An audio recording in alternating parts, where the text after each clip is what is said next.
நினைச்சு நினைச்சு கவலைப்பட்டு என்னப்பா பிரயோஜனம்? நடந்த பிறகு கவலைப்படாம எப்படியுமா இருக்க முடியும்? நான் உன்கிட்ட என்னென்னமா சொல்லுவேன். நீ சின்ன பெண்ணு, உனக்கு ஒண்ணும் தெரியாதம்மா. நீ அந்த வீட்டுல பிறந்தவ, நான் அந்த வீட்டை கட்டினவ. நான் அந்த வீட்டை எப்படி எல்லாம் நினைச்சேன் தெரியுமா?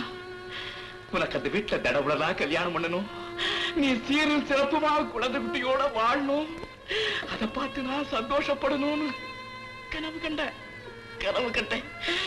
இப்ப அந்த வீடே என்னை விட்டு போயிடுச்சுமா. அந்த வீடே என்னை விட்டு போயிடுச்சுமா. நீங்க பேசாமல் இருங்க முதலாளி. பாருங்க, அந்த மாதிரி இன்னும் 10 வீடு நீங்க புதுசா கட்ட போறீங்க. சார், சேட்டு கடனுக்காக பஸ் கம்பெனியை ஜப்தி செய்யும்படி கோர்ட்டால் உத்தரவுங்க. இந்தாங்க வாரங்க. ஐயோ, என்னப்பா இந்த கொடுமை? அப்பா,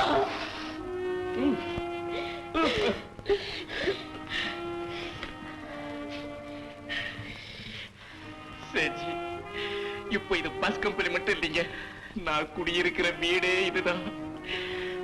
இதுவும் என்ன விட்டு போயிட்டா.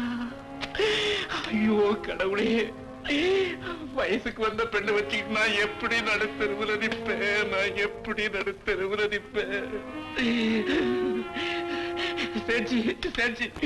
கொஞ்சம் டைம் கொடுங்க, கொஞ்சம் டைம் கொடுங்க. உயிரை கொடுத்தாவது உங்க கடனை கட்டிடுறேன். ஆமா சேச்சி, கொஞ்சம் டைம் கொடுங்க. முதலாளி உங்க பணத்தை கொடுத்துருவாரு. இத்தனை வாட்டியா டைம் கொடுக்கறது? மறுவாட்டி கொடுக்குறாங்க, 2 வாட்டி கொடுக்குறாங்க. இல்ல உங்க பணம் போதும், நம்ம பணம் போதும். அமீனா, ஜப்தி. தயவு செய்து நீங்க எல்லாம் கொஞ்சம் வெளியில போங்க.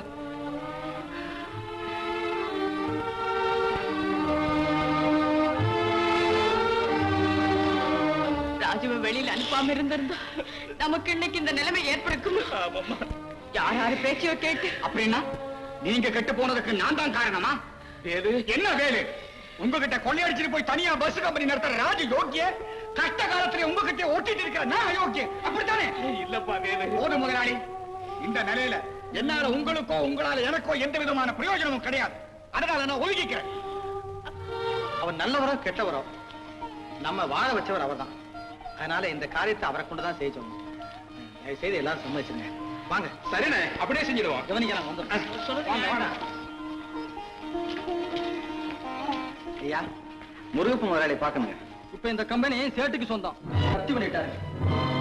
அப்ப முருகப்ப முதலாளி வடக்கு வீதி முனையில இருக்கிறாங்க சத்திரம், அங்க தங்கி இருக்காரு. சத்திரமா? அப்பா, இந்த நிலைக்கு நான் தான் காரணம். நானே ராஜுகிட்ட போய் மன்னிப்பு கேட்கிறேன். நீங்க என் கூட வந்தா போதும். புறப்படுங்க. ராஜு ரொம்ப நல்லவர். நிச்சயமா நமக்கு ஏதாவது உதவி செய்வார்.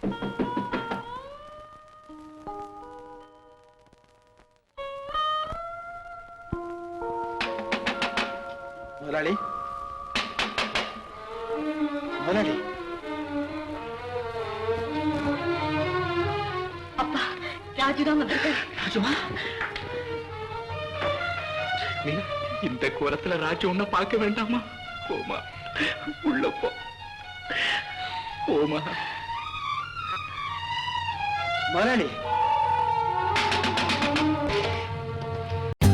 For more updates, like, comment, subscribe to our channel.